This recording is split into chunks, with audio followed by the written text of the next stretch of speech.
So today I want to talk about my hopes to adopt, okay? So my mom was alive. She was dying in 2019, right before the pandemic. It was about November. She was dying, and I was in, it was really hard to take care of her. I don't regret it. I took care of her. It was better than putting her in hospice. The doctor had told us she didn't have long to live. Her kidneys were failing. She didn't want to go on dialysis because obviously her heart would have been, she was 80. Well, she was like 82. And so this is my adopted mom. She adopted me she was my aunt, adopted me from my mom. And basically, I still talk to my mom and everything, but, I just didn't live with her. So I lived with my aunt in the Wash Park neighborhood. So she took custody of me when I was 4. About 3 or 4. So I decided I always wanted to have a child, right? Obviously, I didn't have the wife or whatever. And so, I know there's a lot of kids looking to be adopted. So I told her about it. She said, great. Well, I couldn't do it while she was alive because she was a full-time job. And then I had a full-time job. So, which like I said, I don't regret it. Every minute I spent taking care of my mother was a blessing. When I was, in 2019, I was really stressed out, but I told God, look, give me a couple more years with her. Give me a little bit of time, 3 to 5 years, 2 to 5 years. And I'll promise you, I'll be a good person. I'll change.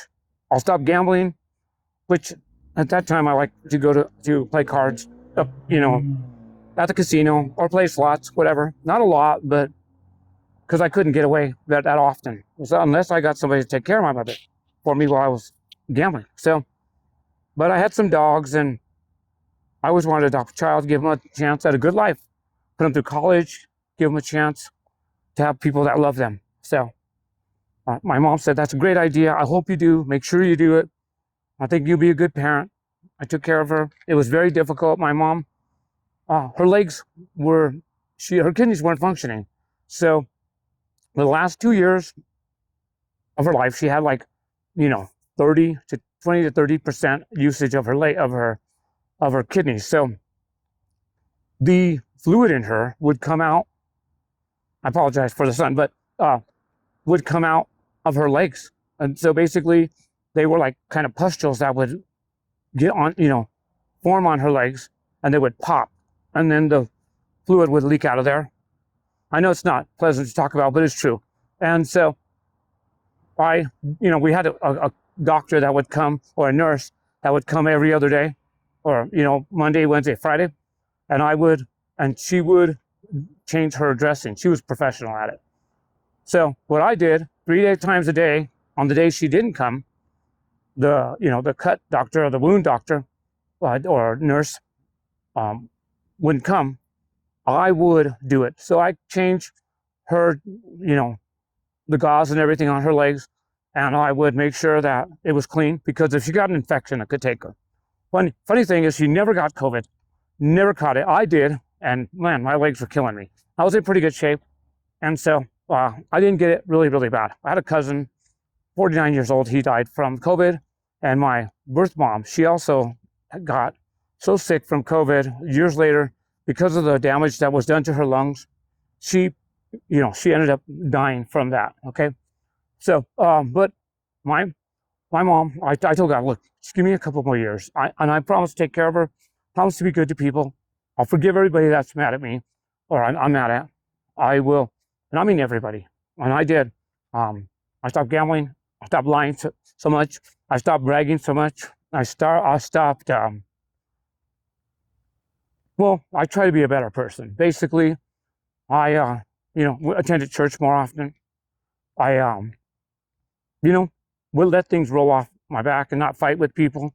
I thought about good things about people instead of automatically being like, oh my God, my life's so terrible, taking care of my mom, working full time. Well, at that time I was working for a company called BioScript. Now they're no longer in business. They sold out after the pandemic, and it was on 1600 Broadway. It was a nice place. I loved working downtown, but I did work from home part time, so it was a good thing. Had friends there and everything, but I didn't do anything really these last few years with my mother. So she passed away in May 2020, May 26, 2022. And it was devastating. And she was everything to me. I took care of her for years. Felt like I had nothing to do after she passed away. Yeah, it still hurts. I don't think I'll ever get over it. I lost a lot of people. And she told me, I told her, I don't know what I'm going to do when you die. What am I going to do? And she told me, you're going to live a life. If I don't die, then, what if people didn't die? There would be no room for the new people. So she goes, I have to. Plus, I've already lived my life. I'm not, scared to die. I just wish I had more time, but I've already, I'm tired of the pain. She was in terrible pain. So, she had anxiety. She'd sometimes wake me up 2 in the morning, 3 in the morning, and I would stay up all night sometimes because she would be able to go to sleep. She was taking oxy, and so that helped her a little bit. I'm being honest about this whole thing. It's kind of painful to talk about it, but it's great to get it out. So anyway, so basically, I agreed. I told her I'm going to adopt probably a boy that's older because I'm an older guy. I didn't want to be, he's graduated from high school and I'm moving into a nursing home. So I thought I'll adopt with 12, 13, 14-year-old. Okay, maybe 2 kids, so they could have a brother. I always liked having at least one brother. And I have one full brother. He's a full brother, and so he was 2 years younger than me. And then I have other siblings I didn't know about till about 2018. They found my brother, and it was from my dad, my what's it called? My dad that married my mother, and that my full dad, I should say. I might have lost for words. It's kind of painful, but so he had 2 boys and 2 girls we didn't know about. Found out about them in about 2017. Okay, they're a little bit younger. My sister, the youngest, is about I'm going to say she's 12 years younger than me, but whatever. I instantly knew when they told me about it. We instantly knew. I knew I love those people. I don't even know why. I knew when I first reached out to my brother Robert. He is actually even younger than my sister, youngest sister. I think he's a year younger. I could be wrong about that. So I didn't know anything about these people until my sister reached out to my brother on Facebook, and we realized that we were relatives, and we were great. It was fun. Anyway, I'm walking by these houses. And somebody's cooking something awesome. It smells great. But anyway, so I decided to adopt. When my mother passed away, I thought, okay, I'm going to do it. I had to get my life together, get over her death a little bit, get rid of the stuff in the house, clean the whole house up, find out, how things were going to be, and I got ready. So last year, 2025, in January, I decided I was going to start, taking classes, and I had to find an agency. So I found an agency, and I won't say the name of it now because we have issues. But found an agency, and first I went to Lutheran Family Services, and they couldn't help because I wanted a specific 2 children that lived in Indiana. Actually, one in Texas and one in Indiana. So, they were 12 years old, boys. Every boy has issues. I'd say even every boy that's, not adopted could have issues. Anyway, but so I was excited for that. I went. Lutheran doesn't do the out-of-state adoptions, or they didn't, they frowned on it. Okay, so there's plenty of kids in Colorado. So I ended up going to another place, and I called them and made sure, can you get me these kids one from Indiana, one from Texas? And they said, yeah, they will do it. That's called. So you have to deal with an organization called ICPC. And I could be wrong about that, but it's basically an interstate thing that helps you adopt from one state to another. They help the transition. Any training that needs to be done, I guess they oversee that. And I was excited. I go to them, and I was so excited. It took me all that time. Finally, in April of this year, 2026, I was real excited. I went tons of training, two, I mean, two background checks. I have a clean background. Two physicals, and when you're my age, physicals are kind of scary. But I had started working out. Even when I told God and promised Him I'd be better, I told Him I'll start taking care of myself. I'll stop lying. I'll stop doing anything that's bad, and I'll be good to people. Just give me a couple more years. And He did. God granted me that, and I kept it up even after, even after she died. I started. I still right now. I'm thinking, you know, when I see somebody gets me mad or flips me off, which that doesn't happen too often, I let it roll off my back and say, maybe they're having a bad day. Maybe something happened, or maybe they just found out something that's bad. So that's the way I deal with that kind of stress. And so I don't react to people. I know people, and I did it before where I'd react the same way. Oh, I'll flip you off too. I don't do that anymore. Mostly, even though I did this kind of to keep my mom alive, because I believe in God and I believe, I had faith that He would, and He did. So from 2019, she lived until May of 2022, I'm sorry. So that He fulfilled His side, I fulfilled my side. And for the most part, we had a death in a family last year. When my cousins died, he was 26, and he passed away. And he had a bad day at work, couldn't breathe very well, was really tired, overly tired, totally exhausted. Should have went to the emergency room to get checked out, and he didn't. He went home. As far as we know, he passed away from a heart attack. Now, I don't know if he had a defect or whatever, heart defect. We don't know. I mean, it's painful.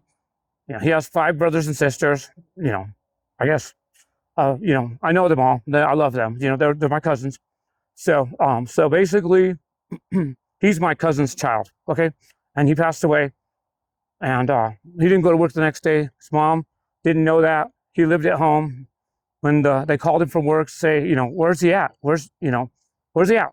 And she went downstairs and found him. He had passed away overnight, probably from a heart attack. And so I want you to think about that. Anybody, if you have just a terrible day, you can't get going because they let him take a nap at work, relax and take a nap, but he couldn't get his strength. He felt terrible.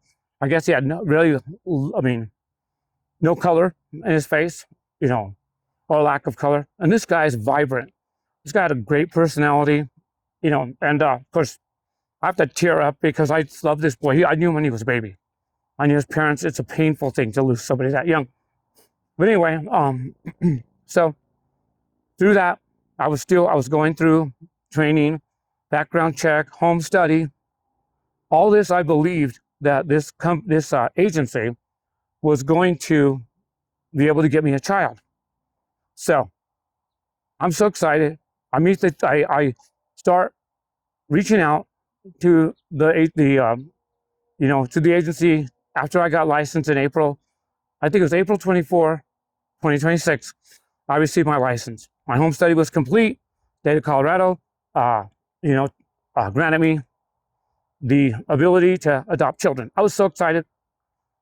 Well, when it came down to it, I had a meeting with somebody from the agency, and they were like, well, we've never ever seen or noticed or seen a successful adoption from out of state. And this is the honest truth. I would not lie because I don't want to get sued for lying. I don't lie. I know people, people tend to just say whatever and lie, but I don't do that. I'm not going to do that on this channel.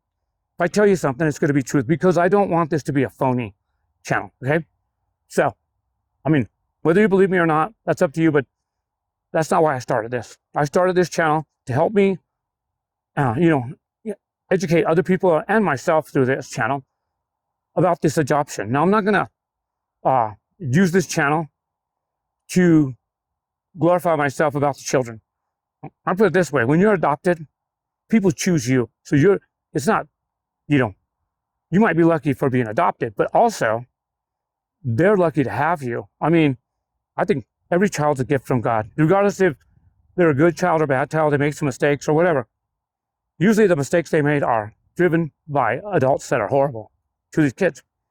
So anyway, here I am.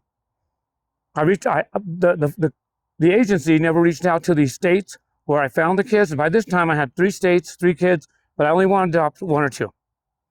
Okay, I was going to adopt one, wait a few months, adopt the second one. If the first one worked out pretty good. So not knowing, I was reaching out to these states and I was trying to get them to my home study. So home study kind of gives everything about you, puts it together, packages it. So it's like a file that tells everything about you, your background. If you have a bad background or you have arrests, that are not good, you won't pass the home study. But so basically, I'm excited. The agency doesn't reach out to them. They won't get them my home study, but like maybe once or maybe twice out of 4 times. I don't know. The agency comes to me. We have a meeting, and so she's like, "Oh, I don't know what you said to one of these people at another state, but you don't have to prove anything to them." And this is the straightforward truth. She said, "I have never seen a successful adoption from state to state. Never have." And I was like, "What do you mean?" She said, "Well, you're totally there. You're right where you want to be. You're totally educated. You're taking your classes. You passed the home study. You got licensed. But what we're doing is mostly we're getting kids that are 16, 17 that don't want to be adopted, and they just want to stay somewhere, and then basically age out." I told her that's not what I want. I wanted a child, 12, 13, that I could raise, give them a better life, have them be my child, not just foster. In Colorado, you have to foster first for a certain amount of time. I think it's 3 to 6 months. And then you can adopt a child, and then your license will, transition into a foster to adopt. So here I am, so excited, and they let me down. I was devastated. I didn't know what to do.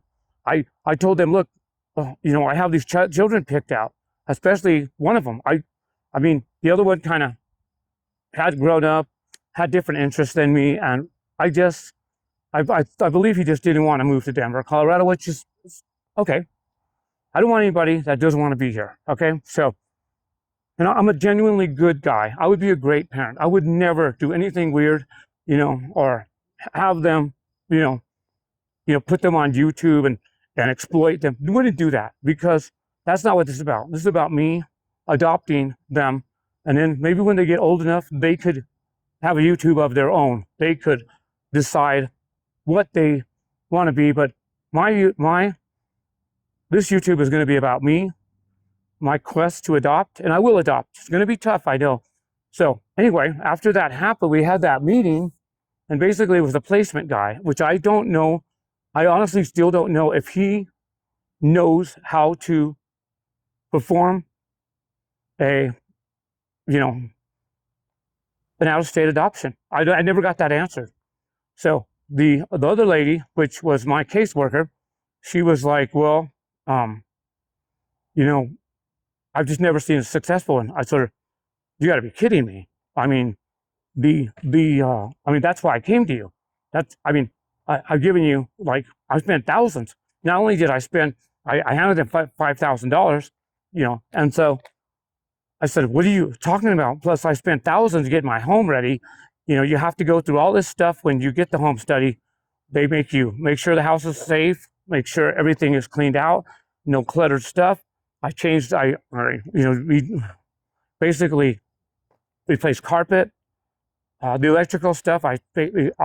Because my house is older, and so I replaced all the fixtures that were electric for light, and cost a lot of money. Anybody who's ever dealt with electricity or stuff like that, I've changed out 5 because my house is older. They had to have those kind of fixtures that are new, something that's lit up everywhere so nobody falls, which I thought it was pretty safe. But you have to adhere to their requests or demands. So, and I did. I cleaned up the whole house, fixed everything up, did what I could with the yard. My yard, but I did that, and I passed the home study. This cost me, I could honestly say it cost me over $10,000. Well, I'd say, yeah, about $10,000. So I didn't know what to do after we had that call. They're like, well, what we'll do is that, I said, well, are you kidding me? You guys are telling me now that you can't do this? I mean, this is not fair. How could I? And you want to give me a child that doesn't want to be adopted? I mean, well, they say that's what we're getting most of. And they do. They get children that are maybe, and I'm not saying anything bad about, there may be migrant children that were without, when left here or something went wrong with them, or they get children that are older and I want it, okay? If they would have told me that they couldn't get this done, I would have never used them. But I feel like in a way I got suckered because I don't know how many families there are looking to adopt, but I don't think there's that many, okay? So anyway, I was upset. When I got off that call, I was shaking and so upset, and I was nice to them. I never yelled. I never said anything bad. But here they were, both telling me, both the placement manager and my caseworker, who happened to be, I don't know, it's like a small organization. So there's like maybe 7 or 8 people. So even the people that are executives are kind of just people they hired. But so they're like a family owned. And if you know, if it's a family owned business type thing, and I didn't consider this. So what do? I go to the bigger boss, and she is the one that's one of the founders, and she is, she's the founder. I think she's the CEO. Okay. So I go to her, I call her. Set up a time, she calls me. Okay. And I told her, look, and this is the honest truth, I never yelled. I don't raise my voice. I'm a business person. I'm a gentleman. Okay. I never yell at people because you never get anything done if you yell. No matter how young, I never cuss. I never swear. I mean, I don't do that. I think once people start swearing, then they lose track of what they're doing. Okay. So, and they make themselves look stupid. I get it. People want to swear. That's up to them. I don't care. But like me, I just figure I wanted to get things done gracefully. I called her up and she's like, I told her, look, I'm concerned because I don't know if your team knows how to do an interstate adoption, out-of-state adoption. She's like, why? I said, well, it's a state-to-state adoption, and these people, your people are telling me that they've never seen a successful one, so that's concerning to me. This woman began to scream, and I have it all on tape. In fact, she started screaming at me and just lost her mind. I would say not lost her mind, but I'll retract that. I'll say she lost control of our conversation and began screaming at me. You don't even know what you're talking about. And this, I have it on tape. I taped it, okay? Because once she started screaming, I was like, whoa, whoa, whoa, whoa, whoa. I better tape it. I taped it. She, she was just putting me down, insulting me, telling me that the issue was now that she doesn't know if I'm ready. I said, that's the exact opposite of what they told me. They said I'm ready, but I know there's a lot of steps to state-to-state adoption. That's not an easy task. It's a lot of work. In other words, it's that it might cost even more money. And I was willing to pay the money, okay? But I don't believe, to me, in my opinion, I do not believe that these people can do that. I don't think they know how. You're telling me an agency doesn't know how or has never done one? I don't know. If they've never heard or they've never seen or witnessed a state-to-state adoption that was successful, then why did they ever, allow me to start with them? Okay? I would have known that, I would have went somewhere else. They lied to me, basically. As far as I know, I don't know. Can they do it? I don't know. That's what I was calling the manager for, and she screamed and screamed, just like I was trash. I mean, if you heard this, I'm over there while she's doing this, I'm saying, okay, maybe I didn't know, maybe I don't know, because of course this is my first time. I was apologizing to her for nothing because I didn't even do anything. She was like, you will do this and you will do that and you will. I was like, what in the world's going on here?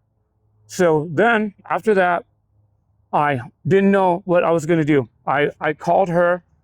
I wrote him a letter and I said, look, If we could part ways, that's fine. I said, either we do this, one, which I'd prefer. I wrote this email to her and I said, if we could possibly move through this, you get me a child either out of Colorado or another state, do the best you can. I will, work with you.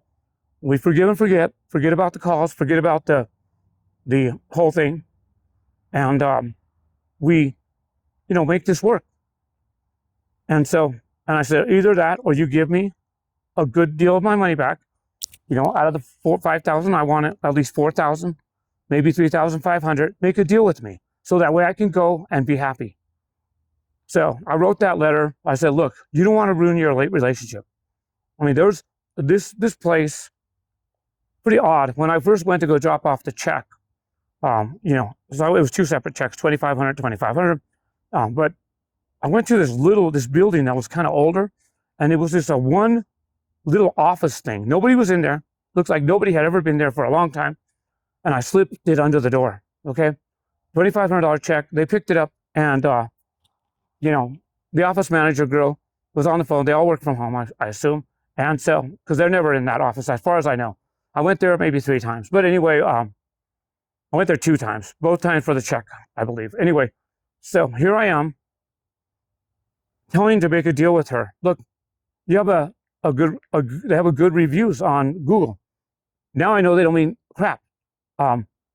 They're a family thing. So when I called that woman, that's why she went crazy, because she considers them her family. I consider them to basically, they have screwed me out of my money. I got nothing. They revoked my license. Now I have to get a license through another agency. They can't do anything. The home study is approved. So, but I have the task of going and having to pay another, $3,000-$4,000, maybe $5,000. I don't know, to another agency. I'm in the process with 2 other agencies trying to get somebody to help me. Okay. It's not easy. Okay. So I'm devastated. So she calls me back. So I thought maybe we can make a deal and they can still get me a child. She calls me back, and the lady that was my caseworker, they both are on the call. The lady that was my caseworker had such a nasty scowl on her face. There she is playing with the child, but the look on her face, I couldn't imagine anybody being so nasty, so rude, even just the look. She wouldn't speak that much, but this woman again started insulting me, the CEO. She started insulting me. She goes, first of all, yeah, I guess I should apologize for the way I screamed at you, but these are like my family. These people are there, and you coming over here, you said you had no faith. That's a lie. That's the first lie. I never said I had no faith. I said I question whether they can do this. And if they can't, why did they make the deal?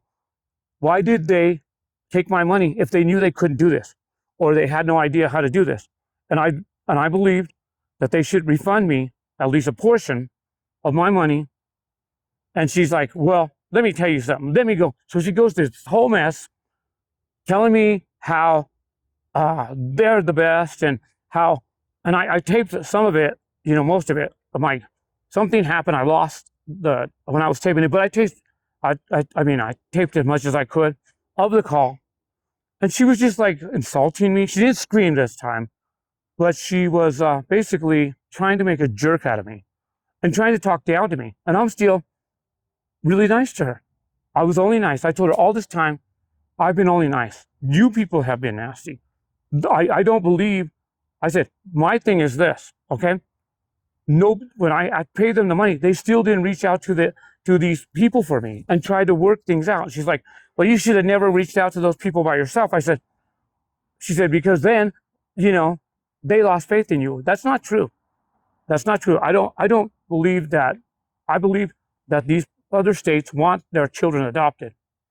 And finding a parent for anybody is something that they want to do. So she tried to make up all this stuff about me. And then she goes, and we found out something else about you in your background. Now, I had 2 background checks.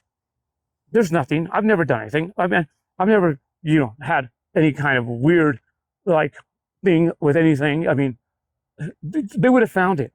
The state of Colorado would have found it. I had to pay for, a background check that reached back, way back. There's nothing to find out. I don't do anything. I don't party. I don't go out anywhere and do crazy stuff. There's nothing they can find. I mean, I'm basically a stay-at-home guy that hangs out with his dogs, maybe some friends. I have a lot of family. I have like 30 cousins, maybe 35, and that's just on my mother's side. And so, I mean, they're all Christian. Most of them are all Pentecostal Christians. Not that I mean, but none of them have really even been arrested, to be honest. So anyway, so that's where I'm sitting. And I'm devastated, because I'm devastated. I mean, here I have at least one child picked out, and I got this agency, and I told her, I said, look, I want to make sure, that you understand. I'm not gonna. This is you have to have the integrity, some sort of integrity. You have to fulfill what you promised. I mean, I told her, look what's going to happen to me. Now what? Now I have to start all over. I've been a year and a half and a year and 3 months, and you guys are going to, do this to me? She goes, well, we're going to separate with you, and you're not getting any money back. We're not giving you anything. I said, so I walk with you. You get your home study, which fine. I mean, they can give me my home study and give me less money, but to leave me, take $5,000 from me. And she's like, well, try suing, she basically thinks, well, he can sue us, but we're an adoption agency, so nobody's going to believe you. She didn't say that. I'm just saying that was her attitude. I was devastated. I taped the call. I told her, I made one last, I went sent her one more. I said, it's my last email to you. I think we should work this out because eventually this is going to get out. And then all the Google, the Google reviews, they're going to be worth nothing because I'm just going to put the truth. That's all. I told her, all I have on my side is the truth. I get it, bad things happen to good people. And I'm not saying I'm Christ-like or anything like that.